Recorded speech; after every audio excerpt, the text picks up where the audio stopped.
marino, en un experimento de investigación, colocó a un gran tiburón en un estanque. En el mismo colocó a un grupo de pececillos, los cuales devoró el tiburón con rapidez.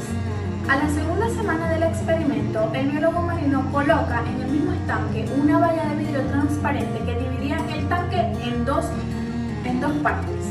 La primera parte era donde colocó al tiburón y en la otra parte colocó un nuevo grupo de peces. Como era de esperarse, el tiburón intentaba atacar varias veces, cosa que no era posible ya que chocaba contra el cristal transparente. Esto lo hizo varias veces, repetía este comportamiento y a pesar de que este chocaba y rebotaba, lo seguía intentando. Pasadas las semanas de este experimento, el tiburón dejaba de intentar hasta que simplemente dejó de hacerlo por completo. En ese momento, el biólogo marino retira la valla de vidrio y los peces salen libres a nadar. Y el tiburón no los atacó en ningún momento. El tiburón se vio entrenado para creer que entre él y los otros peces había una barrera, cosa que no siempre era cierto. En nuestra vida a veces somos como el tiburón. Luego de intentar varias veces, no seguimos persistiendo a la meta, cosa que no debe ser así, porque los peces entonces simbolizan nuestras metas, nuestro éxito, nuestros logros en nuestra vida en general. Así que no debemos imitar este comportamiento de conformismo, ya que no estamos hechos para eso, sino para persistir y alcanzar lo que nos propongamos.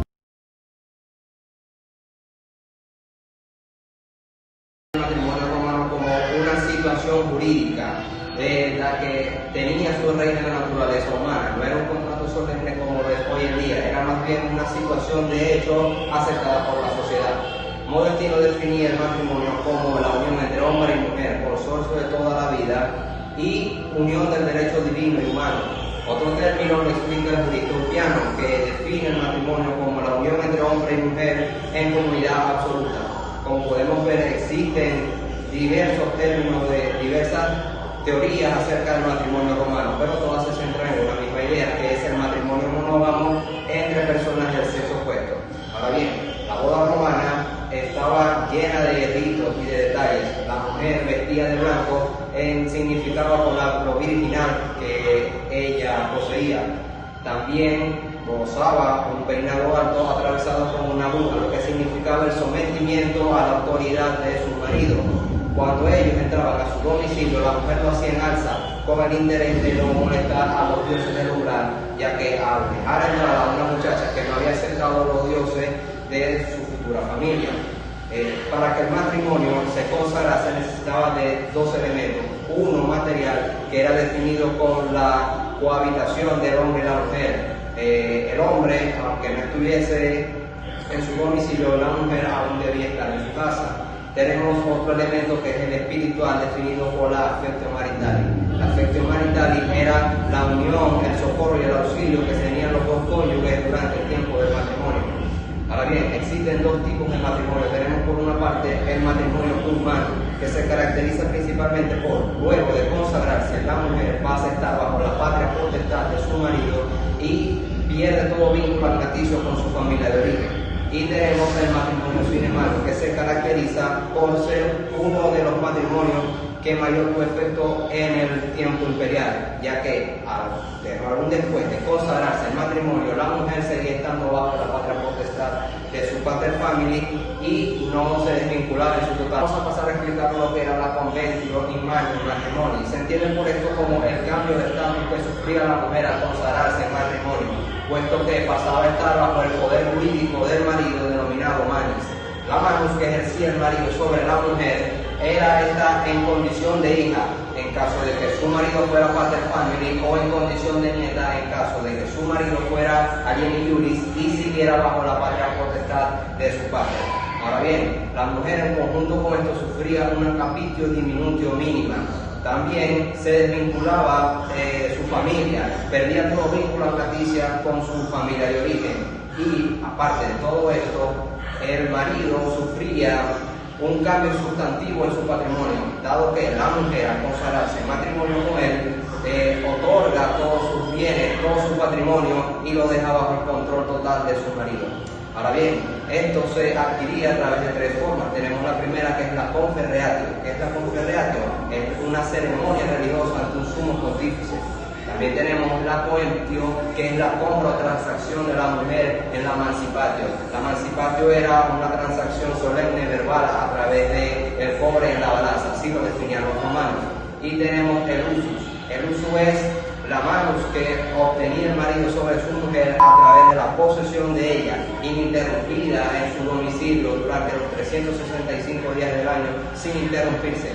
Ahora bien, esta usus podía quedar sin efecto mediante la usupatio trinocti. La usupatio trinocti era cuando la mujer pasaba fuera del domicilio de su esposo 3 noches seguidas. Esto era con antelación, hablado con su marido, y pasaba estos 3 días en casa de su familia con el fin de no desvincularse en su totalidad con esta misma. Pasemos a hablar sobre las diferencias que existían en el matrimonio en el derecho romano y el matrimonio según el derecho civil venezolano. Al principio, cuando explicamos el término matrimonio, tenemos una diferencia muy generalizada, y es que, a diferencia del día de hoy, el matrimonio romano era una situación de hecho reconocida por la sociedad y no un contrato solemne. Ahora bien, en Roma solo podían contraer matrimonio los ciudadanos romanos, estaba extenso de los extranjeros, no así en el derecho venezolano. Según el Código Civil, el artículo 108 estipula que los extranjeros no pueden contraer válidamente matrimonio en Venezuela si no es ante el competente funcionario venezolano, aunque en primera parte alude a que no puede contraer matrimonio extranjero. Esto no es a su totalidad, puesto que luego de cumplir con las funciones pautadas por la ley venezolana, puede contraer el matrimonio en el país. Ahora bien, en Roma, para contraer matrimonio se debía tener cierta edad, es decir, se debía cumplir con el requisito de ser puber. Era puber la mujer que había cumplido los 12 años de edad y el varón que había cumplido los 14 años de edad. Puesto que, ahora bien, en el derecho venezolano, según su artículo 44 en el Código Civil, dicta que no puede contraer matrimonio a la mujer que no haya cumplido 14 años, ni el varón que no haya cumplido los 16 años. Aquí se marca una diferencia de las edades que se necesita para poder contraer válidamente el matrimonio.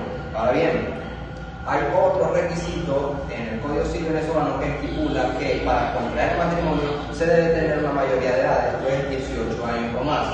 Ahora bien, cuando vemos lo que estipula el artículo 44, aquí se recurriría al consentimiento de los representantes de uno de los contrayentes, lo que nos lleva a nuestra siguiente diferencia, que es el consentimiento. En Roma, para poder casarse, aparte del consentimiento propio de los cónyuges, se debía tener el consentimiento de su padre y familia. No así en el derecho venezolano, puesto que uno de los requisitos es el consentimiento propio de los contrayentes, mas no, ninguna ley exige que deban tener el consentimiento de sus representantes o un tercero, siempre y cuando estos sean mayores de edad. Ahora bien, hagamos una diferencia hablando específicamente del matrimonio humano, y es que cuando este se consagra, la mujer debe aportar todo su patrimonio y todos sus bienes al patrimonio neto de su marido. No así en el derecho venezolano, puesto que aún cuando se debe consagrar el matrimonio venezolano, no hay ley que exija que durante o antes del matrimonio la mujer o la familia deba entregar parte o la totalidad de su patrimonio. Ahora vamos a pasar a hablar sobre las diferencias que existían en el derecho romano, el matrimonio aquí y el matrimonio en la actualidad según el derecho venezolano. Primeramente, cuando hablamos del término del matrimonio, se alude a una diferencia muy generalizada, y es que en Roma, a diferencia del día de hoy, no era un contrato solemne, era más bien una situación de hecho autorizada y aprobada por la sociedad en sí. Ahora bien, tenemos que en Roma solo podían contraer matrimonio los ciudadanos, estaba extenso de los extranjeros. No así en el derecho venezolano, puesto que en el Código Civil, según su artículo 108, los extranjeros no pueden contraer válidamente el matrimonio, sino ante el competente funcionario venezolano. O sea que, aparte de que primeramente habla de una prohibición del matrimonio para el extranjero, no lo hace a su totalidad, puesto que luego de cumplir con las funciones y las leyes pautadas por el derecho venezolano, puede contraer matrimonio tranquilamente. Ahora bien, en Roma, para contraer matrimonio se debía tener cierta edad, es decir, se debía ser mayor de edad, y la mayoría de edad se calificaba como puber. Los púberes eran la mujer que había cumplido los 12 años y el varón que había cumplido 14 años. Ahora bien, en el derecho venezolano, según su Código Civil, en el artículo 44, no pueden contraer matrimonio la mujer que no haya cumplido los 14 años y el varón que no haya cumplido los 16 años. He aquí una diferencia en las edades como requerimiento para contraer el matrimonio. Ahora bien, si vemos lo que estipula el artículo 44, hay otra parte en el derecho civil venezolano donde un requisito para contraer el matrimonio es tener la mayoría de edad. Ahora bien, si vemos esta situación en la que la mujer luego de cumplir los 14 años y el varón luego de cumplir los 16 años, aquí ellos requerirían del consentimiento de su representante para poder contraer el dicho matrimonio. Lo que nos lleva a nuestra siguiente diferencia, que es el consentimiento. En Roma, aparte de tener el consentimiento mutuo de los contrayentes, se debía tener el consentimiento de su paterfamilia. No así en el derecho venezolano, puesto que uno de los requisitos es el tener el consentimiento mutuo de los contrayentes. No estipula un consentimiento de su representante o tercero siempre y cuando estos sean mayores de edad. Ahora bien, una diferencia especificada en el matrimonio cumano es que cuando la mujer se consagra en matrimonio, debe otorgar el control total de su patrimonio o sus bienes a su marido o al padre de familia de ellos. Ahora bien, si vemos en el Código Civil venezolano, no hay ley que exija que luego o durante de consagrarse el matrimonio, la mujer deba entregar alguna parte o la totalidad de sus bienes a su marido o a su familia. También tenemos una diferencia en la patria potestad que ejercía el marido sobre su mujer, sobre su esposa. Esta caía bajo el control legal de este como una hija o como una nieta, dependiendo de la condición del mismo. Ahora bien, en el derecho venezolano no hay ley que exija que la mujer luego de consagrar su matrimonio se deba abstener a la patria potestad de su marido o de su familia.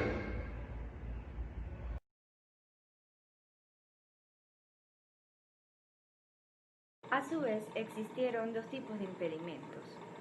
Están los impedimentos absolutos, que abarca la esclavitud, es decir, ya todos sabemos que los esclavos eran considerados como cosas, la cual su unión estable era considerada contubernio. Estaban impedidos totalmente de contraer matrimonio. Estaban los bígamos, que los bígamos eran los que ya estuvieran unidos anteriormente en matrimonio. Esto también tenían impedido contraer matrimonio de nuevo. Estaba la viudez, también abarca, que las viudas debían establecer 10 meses sin contraer matrimonio para que no se produciera lo que se conoce como turbatio sanguinis, que también es la confusión de paternidad. Existían también los impedimentos relativos, que está en parentesco en línea recta, que eran los impedimentos de contraer matrimonio entre ascendientes y descendientes, sin ninguna limitación de grado. También estaba en línea colateral, que estaban impedidos contraer matrimonios los hermanos y hermanas de aquellas personas las cuales fuesen hermanos de un ascendiente de la otra. Por ejemplo, los tíos y sobrinos o de tíos y abuelos. También estaban los parentescos por afinidad. Estos se clasifican en línea recta, que estaban de contraer matrimonio el cónyuge sobreviviente y los ascendientes. Otros impedimentos también eran que estuvo prohibido el matrimonio entre patricios y plebeyos hasta la promulgación de Canuleia. También estuvo prohibido el matrimonio entre ingenuos y manumitidos hasta la promulgación de la Lex Julia. Cabe destacar que también estuvo prohibido el matrimonio entre senadores, hijos de senadores y libertos. Por mucho tiempo también las prostitutas y las artistas estaban equiparadas a los libertos y por tanto ellas eran impedidas de contraer matrimonio, pero estas limitaciones cesaron al casarse Justiniano con la artista Teodora.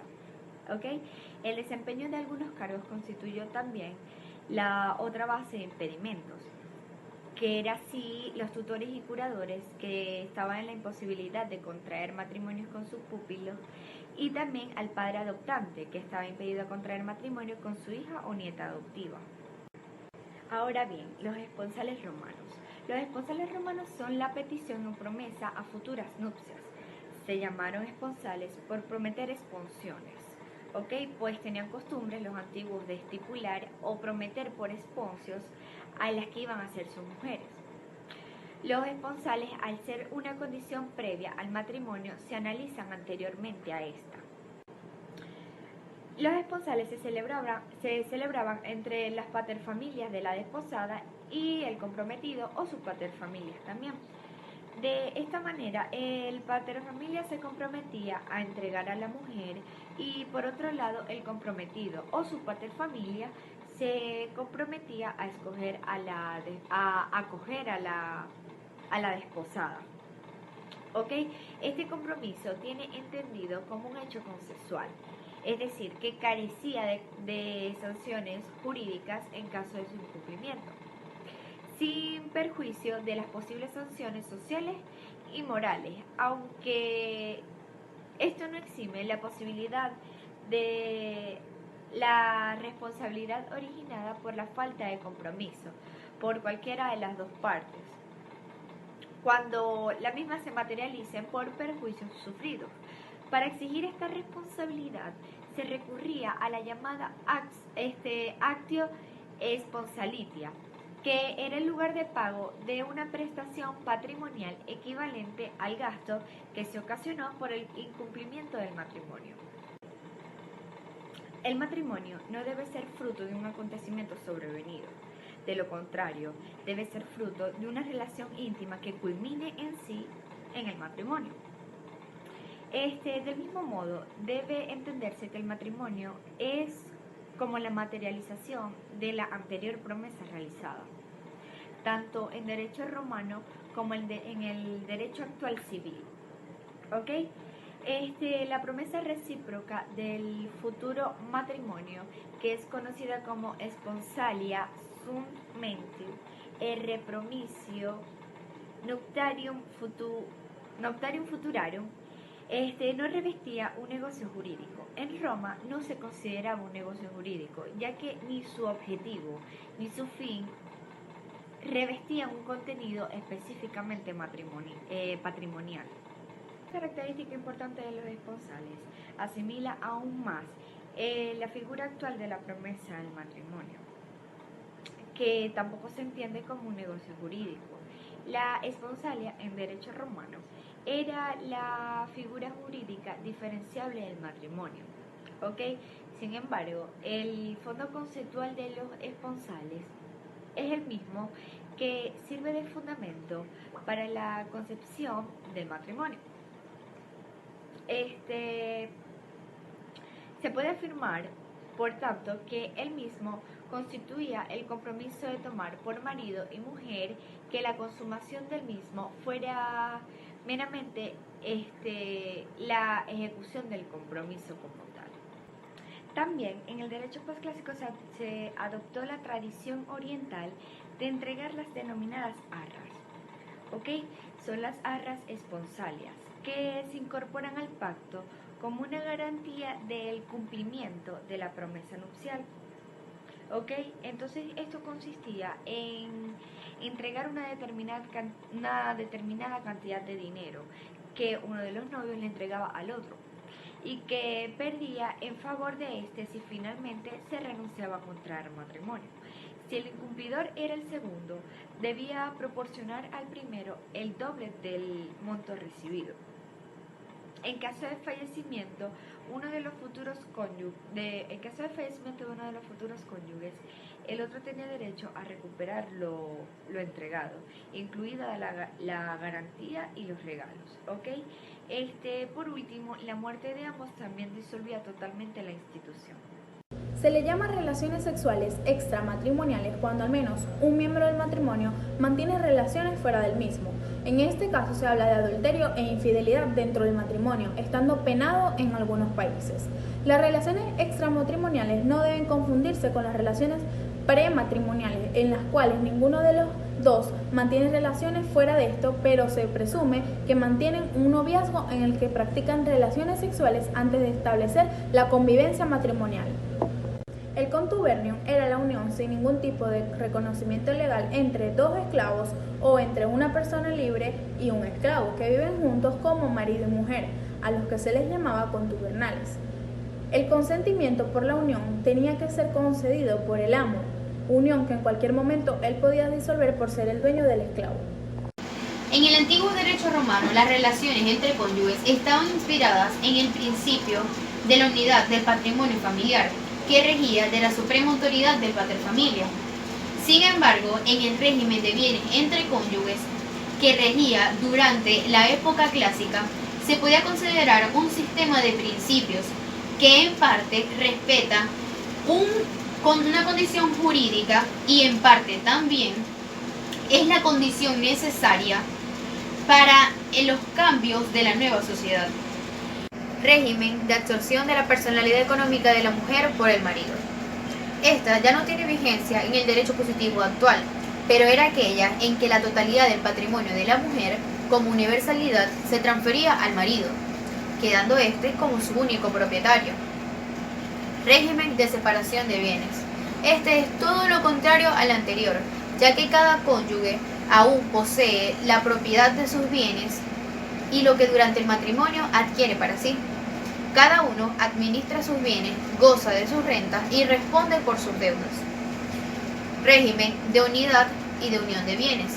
El patrimonio de la mujer pasa al marido como universalidad, pero al momento de disolución del matrimonio, el marido o sus sucesores deben restituir a aquella sus bienes. Si se trata de régimen de unión, o el valor de las mismas si se trata del régimen de unidad. Régimen de comunidad.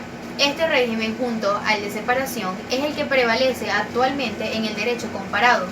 En este, ambos cónyuges comparten la buena y mala fortuna del matrimonio, ya que este está constituido por una clase de bienes en las que ambos coparticipan y al momento de la finalización del matrimonio reparten entre ellos. Régimen de participación. Se conoce como un régimen de propiedad adquirida de los cónyuges. En este no están estrictamente los bienes comunes o gananciales como en la comunidad, sino que cada cónyuge es exclusivo propietario de lo que adquiere durante el matrimonio. Según Wilmer Carmona, la dote es el conjunto de bienes que la mujer u otra persona en su lugar entrega al marido con la finalidad de ayudarlo con los cargos del hogar.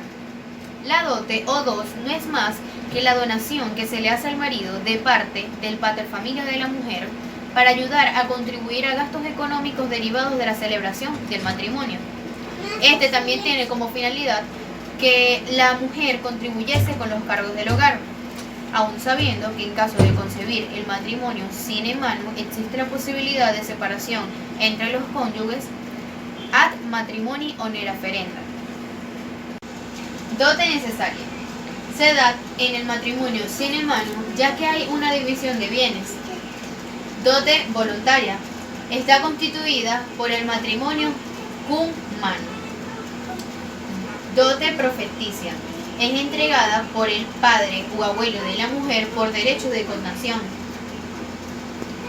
Dote adventicia. Se entrega por la mujer sui iuris, por la madre o por una tercera persona. Y por último, dote revendita.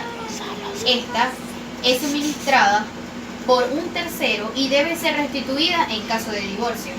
Dotis. Era la transferencia real y efectiva de los bienes que constituían la dote, usando las formas de transmitir la propiedad según la naturaleza de dichos bienes. Dictio dotis. Era una forma solemne que utilizada en el derecho clásico, las cuales se desconocían sus formalidades. Esta consistía en un contrato verbis, es decir, que se hacía a través de pronunciación de palabras solemnes. Promisio dotis. Era un negocio jurídico solemne del cual se basaba la stipulatio, que consistía en una pregunta derivada de una respuesta afirmativa y congruente. Restitución de la dote. En el derecho clásico podía restituirse de las siguientes formas. A. La actio ex stipulato, que era una acción de derecho escrito. B. La actio rei uxurae, que era la acción independiente de pactos y estipulaciones que podía ejercer la mujer viuda o divorciada o el padre de ella, se había constituido la dote. Luego, el emperador Justiniano logra introducir varias reformas en materia de dote, como lo son la unión de dos acciones, actio ex stipulato y la actio rei uxurae, formando la actio de dote. Las retenciones dotales. Estas siempre van en favor del marido. La A. Retenciones proper liberos. Esta va en consideración a los hijos. B. Retenciones propter mores. Esto es en caso de divorcio por una mala conducta de la mujer. Y C. Retenciones propter impensa. En retención a los gastos realizados por el marido. D. Retenciones propter. Es donada a la cuantina y equivale a los bienes donados por la mujer. E. Retenciones propter re amotas. Por las sustracciones efectuadas por la mujer. Bienes parafernales. Todos los bienes de la mujer que ésta no adoptara en dote permanecían a su disposición en matrimonio en dote, permanecían a la disposición del matrimonio libre y se denominaban bienes parafernales. Las donaciones nupciales eran las donaciones hechas por el futuro marido a la mujer, cuya validez dependía jurídicamente de la celebración y de la subsistencia del mismo matrimonio. Debía hacerse antes del matrimonio o la celebración, o al menos ser prometida por el contrayente. Se denominaba donatio ante nuptias. Justiniano permitió que la donación se realizara después del celebrado y el matrimonio configura como donatio propter nuptias.